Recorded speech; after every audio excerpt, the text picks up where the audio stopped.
अस्सलामुअलैकुम, welcome to our YouTube channel invent together.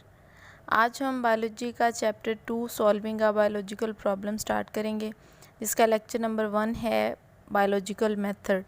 Living organisms जो हैं वो एक बायोलॉजिकल प्रॉब्लम को क्रिएट करते हैं। जैसे कि लिविंग ऑर्गेनिजम्स में एक जब डिज़ीज़ क्रिएट होती है तो उसके जो काजेज़ होते हैं या जो उसके इफ़ेक्ट्स होते हैं उनको सॉल्व करने के लिए जो हम मेथड इस्तेमाल करते हैं हम उसको बायोलॉजिकल मेथड कहते हैं। और लिविंग ऑर्गेनिजम्स में उस डिज़ीज़ की जो प्रॉब्लम होगी उसको हम एक बायोलॉजिकल प्रॉब्लम कहेंगे। बेसिकली जो मैन है वो ख़ुद एक बायोलॉजिस्ट है। डिफरेंट टाइम में उसने डिफरेंट प्लांट्स एनिमल्स को स्टडी किया और उनकी प्रॉब्लम्स को फेस किया, और इन तमाम प्रॉब्लम्स को जो सॉल्व करने के लिए मेथड यूज़ करते हैं उसको बायोलॉजिकल मेथड कहते हैं। इसकी डेफिनेशन की तरफ आते हैं तो the scientific method in which biological problems are solved is termed as biological method. जितनी भी बायोलॉजिकल प्रॉब्लम्स हैं जो ऑर्गेनिजम्स फेस करते हैं उनको जो सॉल्व करने के लिए हम मेथड यूज़ करते हैं हम उसको बायोलॉजिकल मेथड कहते हैं। बायोलॉजिकल मेथड जो है वो आज से तकरीबन 500 साल पहले से ही जो साइंटिफिक रिसर्च है उसमें इम्पॉर्टेंट रोल प्ले कर रहा है।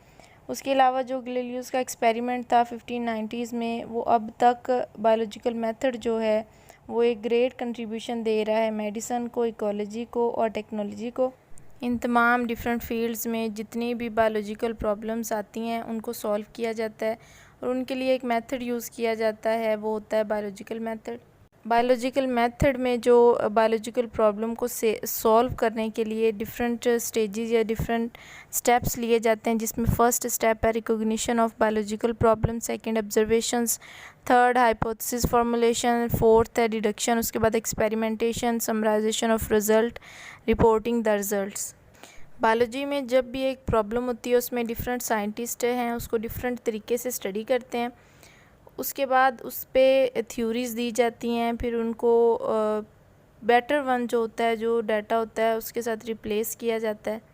मतलब जब डिफरेंट जो साइंटिस्ट हैं वो वर्क करते हैं और उनके वर्क में जो बेटर वन सबसे बेस्ट उस प्रॉब्लम को सॉल्व करने के लिए कोई साइंटिस्ट वर्क करता है तो उस वर्क को रिज़ल्ट के तौर पर लिया जाता है। किसी भी प्रॉब्लम का एंड रिज़ल्ट निकालने के लिए जो साइंटिस्ट होगा वो डिफरेंट स्टेप्स को यूज़ करेगा, ये फॉलोइंग जो स्टेप्स हैं इनको यूज़ करेगा और एक किसी भी प्रॉब्लम का रिज़ल्ट निकालेगा। ये भी एक तरह से जो साइंटिफिक मेथड में जो स्टडी होगी वो एक सिस्टमाइज्ड स्टडी हो जाएगी इन तमाम स्टेप्स के ज़रिए।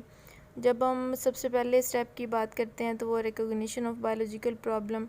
कोई भी प्रॉब्लम जब एक मैन या एक साइंटिस्ट उसको फेस करता है तो सबसे पहले उसको रिकॉग्नाइज़ किया जाता है कि ये किस फेज़ में है या किस तरह की ये प्रॉब्लम है। एक नॉर्मल पर्सन भी अगर अपने इर्द गिर्द इन्वायरमेंट में कुछ अनइवन या नॉर्मल से हटकर कोई चीज़ देखता है तो सबसे पहले उसको रिकॉग्नाइज़ किया जाता है। इसके अलावा ये एक बायोलॉजिकल क्वेश्चन यानी लिविंग ऑर्गेनिज्म से रिलेटेड कोई भी क्वेश्चन हो सकता है जो बायोलॉजिस्ट के माइंड में आ सकता है और उसको रिकॉग्नाइज़ करता है एक बायोलॉजिस्ट। उसके बाद हम बात करते हैं ऑब्जर्वेशन की, मींस एक मुशाहिदा। कोई भी जो हमने प्रॉब्लम को रिकॉग्नाइज़ किया है उसके बाद उसका मुशाहिदा करते हैं। बायोलॉजिकल मेथड में जो फर्स्ट स्टेप है बायोलॉजिकल प्रॉब्लम को सॉल्व करने का वो ऑब्जर्वेशन होता है। मींस फर्स्ट स्टेप जो था उसमें हमने सिर्फ बायोलॉजिकल प्रॉब्लम को रिकॉग्नाइज़ किया था, उसके बाद हम उसकी ऑब्जर्वेशन करेंगे कि ये किस तरह की प्रॉब्लम है। एक नई बायोलॉजिकल प्रॉब्लम जब आती है तो उसको ऑब्ज़र्व करने के लिए पहले प्रीवियस ऑब्जर्वेशन को भी देखा जाता है और या नई भी बनाई जाती हैं और उसके लिए 5 सेंसेस जो हैं उनको इस्तेमाल किया जाता है, जिसमें विजन है, हेयरिंग है, स्मेल, टेस्ट और टच है। मतलब देख के भी उसका अंदाज़ा लगाया जा सकता है, सुन के भी लगाया जा सकता है, सूंघ के भी, उसको छू कर भी और उसको चख के भी कि ये किस तरह की प्रॉब्लम है। और ऑब्जर्वेशन जो है मुशाहिदा जो वो 2 तरह का हो सकता है, क्वांटिटेटिव या क्वालिटेटिव। जो क्वांटिटेटिव होता है वो ज़्यादा एक्यूरेट होता है क्योंकि उसमें हम उसको मेजर भी कर सकते हैं, नंबर्स में काउंट भी कर सकते हैं, इसलिए वो ज़्यादा एक्यूरेट होता है दैन क्वांटिटेटिव ऑब्जर्वेशन से। मिसाल के तौर पर हम बाज़ार से कोई भी कोल्ड ड्रिंक लेते हैं, 1/2 लीटर या लीटर वो उसकी क्वांटिटी होगी और वो कोल्ड है या हॉट है वो उसकी क्वालिटी होगी। तो इस तरह क्वांटिटेटिव जो है वो मोर एक्यूरेट है देन क्वालिटेटिव। उसके बाद बात होती है हाइपोथेसिस की। तो ऑब्जर्वेशन उस वक्त तक साइंटिफिक ऑब्जर्वेशन नहीं बनती जब तक उनको ऑर्गेनाइज ना किया जाए। जिस भी रिलेटेड क्वेश्चन से हमने ऑब्जर्वेशंस निकाले हैं, जब तक उनको ऑर्गेनाइज ना किया जाए वो साइंटिफिक ऑब्जर्वेशंस नहीं कहलाएंगी। उसके लिए जो है बायोलॉजिस्ट है वो उनको ऑर्गेनाइज करता है ये डाटा फॉर्म में और एक स्टेटमेंट बनाता है जो कि उस आंसर को प्रूव करती है। तो उस स्टडी को जो स्टेटमेंट वो बनाएगा उसको हम हाइपोथेसिस कहते हैं। Tentative explanation of observation is called hypothesis. Tentative explanation का मतलब होता है कि वो स्टेटमेंट जिसको हम जुटला भी सकते हैं, एक ऐसी स्टेटमेंट जो ठीक भी हो सकती है और नहीं भी हो सकती। हाइपोथेसिस बेसिकली एक जनरल स्टेटमेंट होनी चाहिए और टेंटेटिव आइडिया होना चाहिए। उसके अलावा it should agree with available observations. जो ऑब्जर्वेशन हमने दी हैं उसके साथ एग्री करे वो it should be kept as simple as possible. It should be testable and potential फाल्सेबल।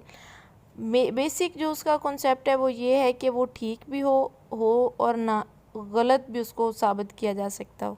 अगर तो वो ठीक है उसके बाद उसको फर्दर प्रोसेस में गुजारा जाएगा जो कि है deduction. Deductions are the logical consequences of hypothesis.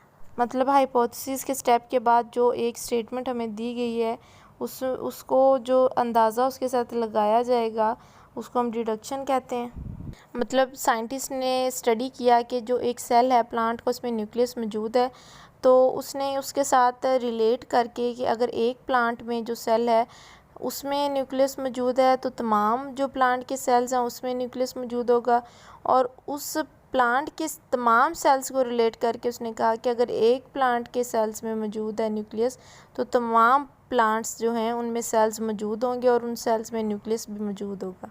तो एक प्लांट पे रिसर्च करके उसने जो बाकी तमाम प्लांट का अंदाज़ा लगाया उसको हम डिडक्शन कहते हैं। अगर हाइपोथेसिस ट्रू हो तो उसके बाद जो अंदाज़ा लगाया जाएगा उसको हम डिडक्शन में शामिल करेंगे। उसके बाद जो नेक्स्ट स्टेप होगा वो एक्सपेरिमेंटेशन होगा। बेसिकली डिडक्शन में तो सिर्फ हाइपोथेसिस का एक अंदाज़ा लगाया जाता है, लेकिन असल जो बेसिक स्टेप है वो एक्सपेरिमेंटेशन होता है कि यह हाइपोथेसिस ट्रू है कि नहीं। जो साइंटिस्ट होते हैं वो हाइपोथेसिस को देखने के लिए डिफरेंट एक्सपेरिमेंट करते हैं और उसको टेस्ट करते हैं कि जो हाइपोथेसिस है वो ट्रू है कि नहीं। मतलब हाइपोथेसिस के बाद जब हम उसका अंदाज़ा लगाते हैं डिफरेंट प्रॉब्लम्स का, उसके बाद जब उस पर एक्सपेरिमेंट्स किए जाते हैं तो एक एंड रिज़ल्ट निकालना होता है। तो बेसिक स्टेप इसलिए एक्सपेरिमेंटेशन जो है वो इस बायोलॉजिकल मेथड का जो है वो बेसिक स्टेप है। इसके बाद जो है डिफरेंट लाज बनाए जाएंगे और जो हमारी बुक है बायोलॉजी की उसमें जो लाज हैं वो कम हैं जबकि थ्योरीज ज़्यादा हैं। उसकी वजह ये है कि बायोलॉजी बेसिकली जो है वो लिविंग ऑर्गेनिजम्स की स्टडी है, तो उनमें एवोल्यूशन आती रहती है वक्त के साथ साथ, वो सेम नहीं रह सकते, इसलिए लाज जो हैं उन पर ज़्यादा नहीं बनाए जा सकते, थ्योरीज बनाई जाती हैं और उस एंड रिज़ल्ट के लिए ये एक्सपेरिमेंट किए जाते हैं और ये बेसिक जो स्टेप है उसका। जो इनकरेक्ट होंगे हाइपोथेसिस उनको रिजेक्ट कर दिया जाता है इस स्टेप में आके, और जो करेक्ट होते हैं जो एक्सपेरिमेंट जिनको प्रूव करते हैं उनको एक्सेप्ट कर लिया जाता है और एंड रिज़ल्ट उनका लॉ की फॉर्म में या एक रिज़ल्ट निकाल दिया जाता है।